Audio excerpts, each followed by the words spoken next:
Жетісу облысының малшылары үшін биылғы қыс жайсыз болды. Қар жылдағы мөлшерден көп түсіп, желтоқсан қаңтар айларында аяз қысты. Десе де шаруалар жем-шөп қорын мол дайындағандықтан қыстан аман есен шықты. Қаратал ауданында 4 түліктің алды төлдей бастаған.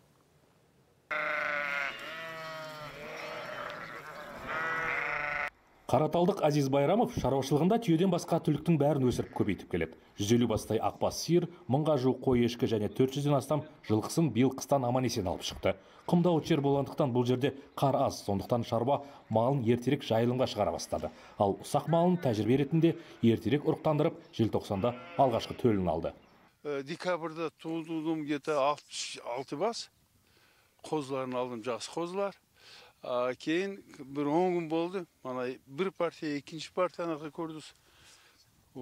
Күнде 18 қой туып келіп жатыр. Ал Бастөбе ауылдық округіне қарасты бұл шаруашылық негізден ақбас қызыл сиыр тұқымын асылдандырумен айналысады. Бұл малшының да қорасында абыр-сабыр. Сиырлар бұзаулап, биелер құлындап, мал басы өз төл есебінен еселеніп жатыр. Сиырлар бұзаулап жатыр өзі. Енді биыл 100 басқа бір 87-85 алланың бергенін бұзау аламыз деп ойлаймыз. Жылқылардың барлығы неде жайылымда. Жалпы Қаратал ауданында 1200-ден астам шаруа қожалығы болса, олардың 380-і мал шаруашылығымен айналысады. Биыл олар қыстауға 47.600 бас сиыр, 113.000 бас қой ешкі, 10.000 астам жылқымен кірді.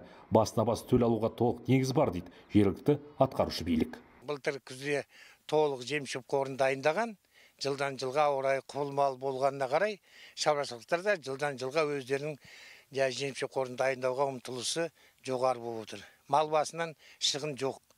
Енді бірер аптада Жетісу облысы бойынша жаппай мал төлдету науқаны басталады. Нағыз қарбалас сол кезде дейді көктеуге көшуге дайын отырған ағайын. Қуаныш Қанатұлы, Самат Оразалинов, Қазақстан ұлттық арнасы, Жетісу облысы.